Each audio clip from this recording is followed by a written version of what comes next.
Hello friends, आपका स्वागत है आपके अपने चैनल पर। और आज सबसे पहले जो हमारी चर्चा होगी वो इस बात पर होगी कि भाई आज बाजार टूट क्यों गए। देखिएगा, सब लोगों का अपना अलग अलग मत हो सकता है, लेकिन मुझे जो मेजर लगता है वो मैं आपके साथ चर्चा करूंगा। ज़्यादातर जो लोगों की चर्चा है वो होगी कि भाई जिस तरीके से इज़राइल, ईरान, लेबनान, हिजबुल्ला, इस तरीके की जो टेंशन है वो वास्तव में जो जियो पोलिटिकल एनवायरनमेंट है उसको ख़राब कर रही हैं। और अल्टीमेटली बहुत लोगों का ये मानना है कि बाज़ार इसी वजह से कमज़ोर है। मैं इस बात से ज़्यादा सहमत हूँ नहीं, क्योंकि बाज़ार इस तरीके की स्थिति में अगर हम देखें तो पहले भी, अगर पिछले 1-1.5 साल में देखें हम, चाहे वो यूक्रेन रशिया वॉर की बात करें या बाकी ऐसी स्थिति, पहले भी टेंस्ड एनवायरनमेंट हुआ है, लेकिन बाज़ार जो है ज़्यादा प्रभाव उसकी करता नहीं है। तो मुझे ये रीज़न तो नहीं लगता। दूसरा रीज़न ये है कि भाई साहब, जो डेटा है वो कमज़ोर आ रहे हैं। अब इंफ्रास्ट्रक्चर का जो डेटा है वो कमज़ोर आया है। आज अगस्त का ईयर ऑन ईयर बेसिस पे वो 6.1 से घटकर 1.6 के आसपास जो है आ गया है।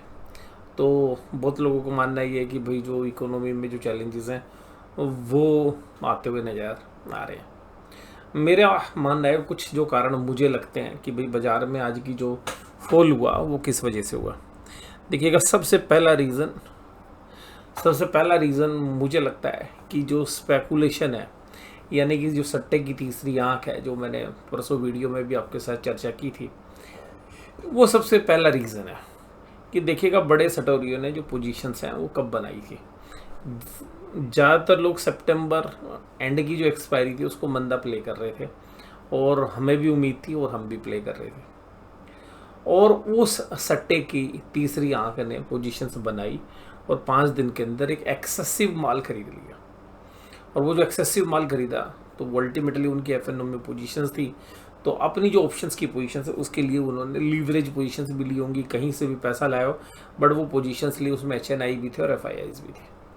तो उन्होंने अपनी पोजीशंस ली, और जो इनोसेंट ट्रेडर्स हैं उनकी पोजीशंस कटी। और जैसे ही monthly expiry Nifty, bank Nifty की कटी, उसके अगले 2 दिन के अंदर ही भाई साहब बाजार वहाँ ला के खड़ा कर दिया जहाँ पे कि अगले 4 दिन में गया था। तो जो 4 दिन में निफ्टी चली वो 2 दिन में उतार दी। यानी कि स्टेप्स तो जो चढ़े वो बहुत धीरे धीरे, और जो लिफ्ट ने उतारा वो बहुत तेज़ी से। और सिमिलरली बैंक निफ्टी ने 1, 2, 3, 4, 5, 6 कैंडल को 2 कैंडल में साफ कर दिया।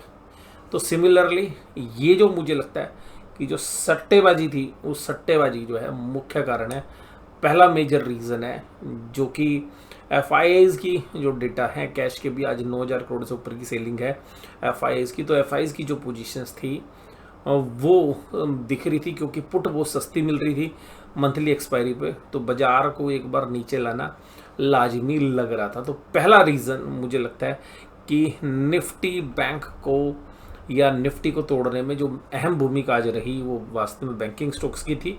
हालांकि आज जो है स्टील पैक भी जो है मजबूत रहा, उसके बावजूद Reliance, ICICI bank, HDFC bank, Mahindra और इन्फोसिस, मतलब सब कमज़ोर थे। तो आज हैवी वेट्स में रिलायंस, ICICI और HDFC बैंक, ये तीनों एक बड़ा एडवर्स इम्पैक्ट डाल रहे थे। और लास्ट दिन मंथली एक्सपायरी थी, तो वहाँ पे मुझे लगता है कि रिलायंस में जो मूव आए थे, और 3,050 से सीधा रिलायंस आज तो 2953 पर नज़र आ रहा है। तो हालांकि 74 पॉइंट्स के आसपास जो है आज गिरावट हुई है रिलायंस में। रिलायंस में जो आज गिरावट है, हालांकि वो गिरावट जो है 1-1.5% के आसपास ही थी, और ये रिलायंस इंडस्ट्री में 3.25% की गिरावट थी। तो वो तकरीबन 90-100 रुपये की गिरावट थी। तो अल्टीमेटली जो मेजर रीज़न यहीं से था। और बैंकों में तो वो जो सट्टे वाला रीज़न है वो मुझे लग रहा है, क्योंकि अगर आप मेजरली जो शेयर्स अगर आपके स्मॉल कैप, मिड कैप में, तो वहाँ पर इतना पेन नहीं था। तो पहला जो सट्टेबाजी थी वो चाहे वो HNI के इन्वेस्टर्स थे वहाँ से देखिए, या FIIs की जो ट्रेड थे, और वो डेटा में भी आपको नज़र आएगा। तो मुझे लगता है कि जो पहला रीज़न है कि भाई आज बाजार गिरे, 9791 करोड़ की सेलिंग आई हुई है, जबकि DIs आज 6,600 करोड़ खरीदते नजर आए। उसके बावजूद भी बाजार जो है रुक नहीं पाया। और अगर हम देखें फ्राइडे के सेशन में तो 1209 करोड़ की ही सेलिंग थी। उसके बाद आज देखें तो एफआईज ने स्टॉक फ्यूचर्स भी दब के बेचे हैं 8819 करोड़ और 1702। तो ये सब स्पेकुलेटिव मूव्स हैं। आप बहुत लोगों को लगेगा कि इन्वेस्टर्स वाले जो सेल्स हैं, हाँ इसमें से इन्वेस्टिंग का भी एक कंपोनेंट होगा। अब मैं उसी मुद्दे पर आ रहा हूँ। मैं ये नहीं कह रहा कि सारा का सारा 9000 जो है 9000 करोड़ जो है इसीलिए बेचा गया कि भाई वो सारा स्पेकुलेशन में था, हाँ बट मेजर स्पेकुलेशन था इसमें। अब दूसरा रीज़न है, अब आपको दिखाते हैं आपको चार्ट के ऊपर, वो जो आपको समझ में आएगी बात।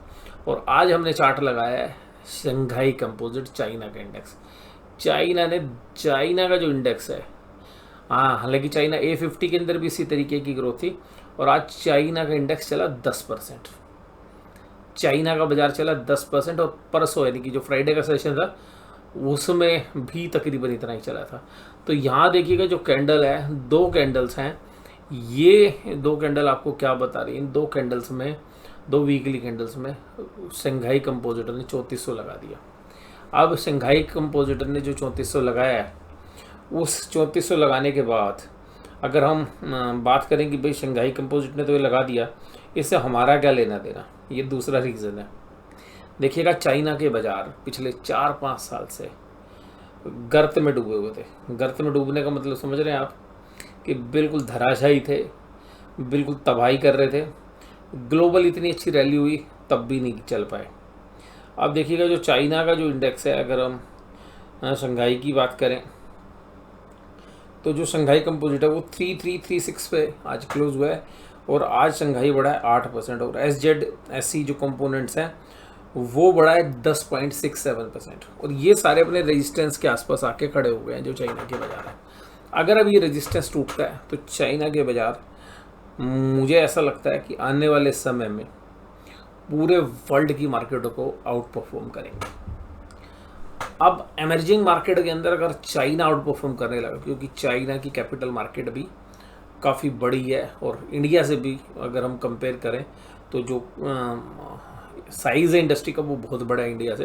हालांकि वो शेयर्स जो लिस्टेड स्पेस में है वो इतने बेशक से ना हो जितने इंडिया में है, लेकिन यहाँ पर जो चाइनीज़ गवर्नमेंट ने एक बेल आउट पैकेज दिया इंडस्ट्री को, वहाँ पर उन्होंने बैंकिंग रिफॉर्म्स किए हैं, बैंकों के अंदर लिक्विडिटी प्रोवाइड की है, जो रियल एस्टेट की इश्यूज चल रहे थे उनको एड्रेस किया है, वहाँ पर टैक्स रिलीफ दिए हैं, बैंकों को फोकस दिया गया कि भाई आप यहाँ पर फंडिंग करें। जो कंपनीज़ हैं जो एक्सपोर्ट ओरिएंटेड बिजनेसेस में हैं उनको टैक्स रिलीफ दिए गए हैं। उसके अलावा कुछ रिफॉर्म्स जो हैं वो कैपिटल मार्केट रिलेटेड रिफॉर्म्स भी हैं। तो ये सब कुछ होता है, और सबसे खास बात ये, चाइना का बाजार अभी भी 8 के आसपास की पी रेशियो पर ट्रेड कर रहा है, और रीज़न ये है कि ग्रोथ के ऊपर क्वेश्चन मार्क लगे हुए थे चाइना पे। और अगर ये बेल आउट पैकेज को अगर हम समझें, और अगर इसके आपको अगले 2-3 महीने में इकोनॉमी में अच्छे असर दिखेंगे, चाइना की मैं बात कर रहा हूँ, अगर वहाँ पर दिखेंगे तो जो फॉरेन पोर्टफोलियो इन्वेस्टर्स हैं, यानी कि FPI वाला जो मनी है या फॉरेन इंस्टीट्यूशनल इन्वेस्टर्स की जो मनी है, वो चाइनीज़ बाज़ारों को चेज़ करती हुई नज़र आएगी। और अगर वो चाइनीज़ बाज़ारों को चेज़ करेगी तो जो अलोकेशन आज की डेट में, चाहे वो आप MSCI इंडेक्स में देखें या जो बाकी FIs का अलोकेशन देखें, तो इंडिया के अंदर जबरदस्त है, हम मतलब आउट परफॉर्म कर रहे हैं। लेकिन अगर वो ग्रोथ चाइना में वापस लौटती है तो वो जो ग्रोथ लौटेगी वहाँ पे वापस, और ये जो बेल आउट है इस बार अभी हाल फिलहाल में जितने भी बेल आउट पैकेजेस दिए गए उनमें सबसे जबरदस्त माना जा रहा है, तो वो यहाँ पर प्राइस एक्शन में भी चाइना के बाज़ारों में दिख रहा है। तो मेजर रीज़न ये भी हमें लग रहा है कि जो इन्वेस्टर वाली जो सेल ऑफ हुई है आज, वो चाइना वाला भी रीज़न है।